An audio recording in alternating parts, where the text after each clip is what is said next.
Good morning 6th class student. आज हम पढ़ेंगे सामाजिक अध्ययन इकाई नंबर 2 इतिहास और लेसन नंबर 1 कब, कहाँ और कैसे। परिचय। इतिहास की पूर्व घटनाओं का क्रमबद्ध अभिलेख होता है। यह तैतिक क्रम में लोगों, स्थानों तथा घटनाओं का अभिलेख होता है जो कि घटना के समय के क्रम में व्यवस्थित होते हैं।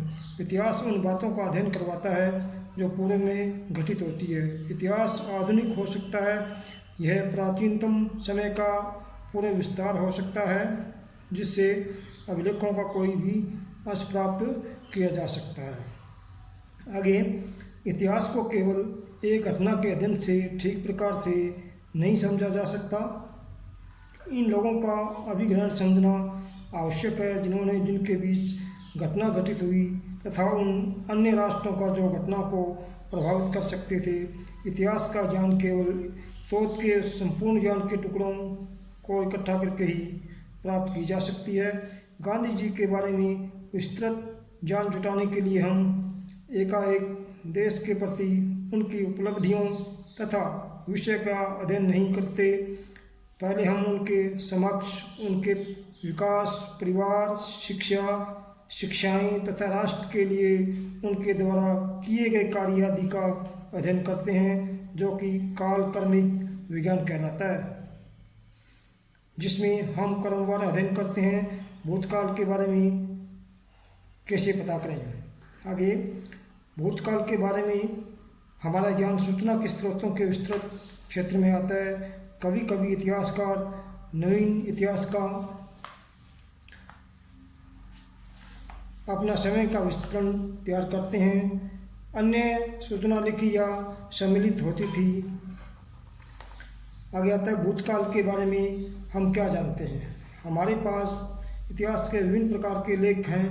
लोग क्या खाते थे, विभिन्न प्रकार के वस्त्र पहनते थे, विभिन्न प्रकार के घर जिसमें वे रहते थे। हमें सिक्के, मुहर, प्राचीन संपत्ति, औजार आदि मिले हैं जो उस समय के प्रयोग में थे। हम उन कहानियों के बारे में भी पता कर सकते हैं जो वे सुनते थे, खेलते थे, देखते थे, खेल जो बच्चे खेलते थे, गीत जो वे गाते थे। आगे आता है लोग कहाँ पर रहते थे। लोग सजीव प्राणी होते थे तथा अपनी आवश्यकताओं, अपनी इच्छाओं को पूरा करने के लिए कई प्रकार की गतिविधियों में लिप्त रहते थे। वे नदियों के किनारों पर रहते थे तथा कुशल संग्राहक थे। वह व्यक्ति के प्राचीनतम कार्यों में से एक था। प्राचीन दिनों में ही अपनी आवश्यकताओं को संतुष्ट करने के लिए वनों से विभिन्न प्रकार के उत्पाद एकत्रित करते थे। वे पशुओं का शिकार भी करते थे और उन्हें खाते भी थे। पहाड़ी ढलानों पर कुछ क्षेत्र होते थे जहाँ पुरुष चरागाही गतिविधियों में संलग्न रहते थे। यह गतिविधि पशुओं जैसे भेड़, बकरी, चौपाए के चराने से संबंधित है। वह जीवन यापन के लिए भोजन की तलाश में एक स्थान से दूसरे स्थान पर घूमते रहते थे। यह सरल नहीं था। आगे आता है उनका जीवन बड़ा कठिन था तथा खतरों व जोखिमों से भरा था, इसलिए वे बड़े समूहों में चलते थे। जीवन को बढ़ावा देना प्रारंभ किया और वे बीज बोने व पौधे उगाने की कला सीख चुके थे।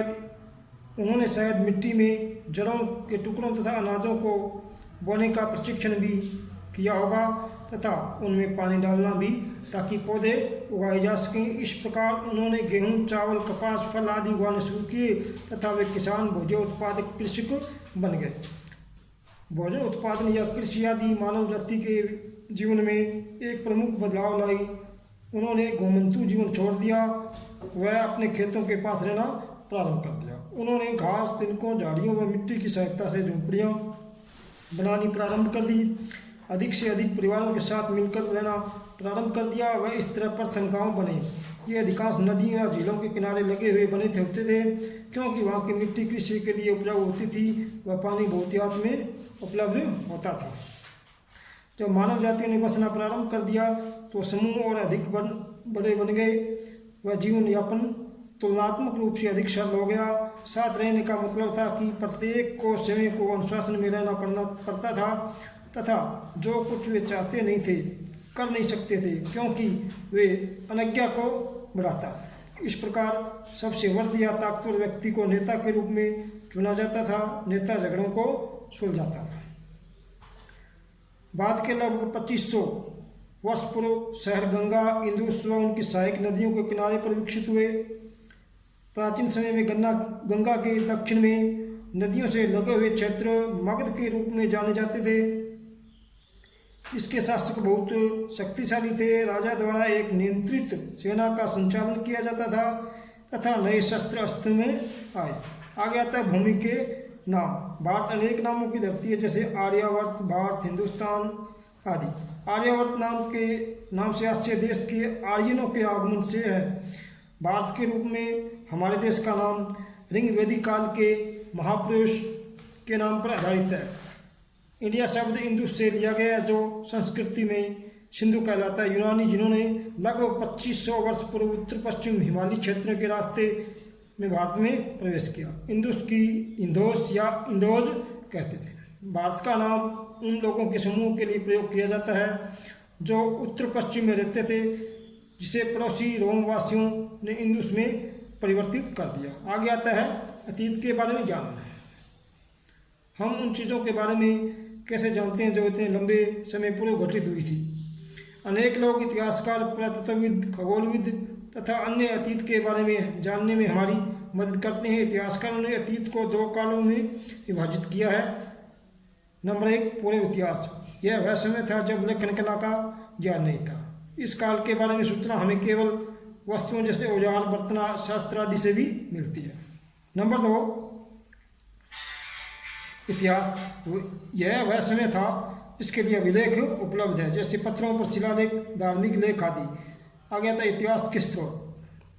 अतीत के बारे में पता करना एक कठिन कार्य है, इसलिए हमें विभिन्न स्रोतों पर निर्भर रहते हैं। नंबर 1 आता है पुरातात्विक स्रोत। अतीत के अवशेषों में कुछ पृथ्वी में दबे हुए हैं, उनकी खुदाई की जाती थी या खोदकर बाहर निकाला जाता था। पुरातत्व विज्ञान अतीत के अवशेषों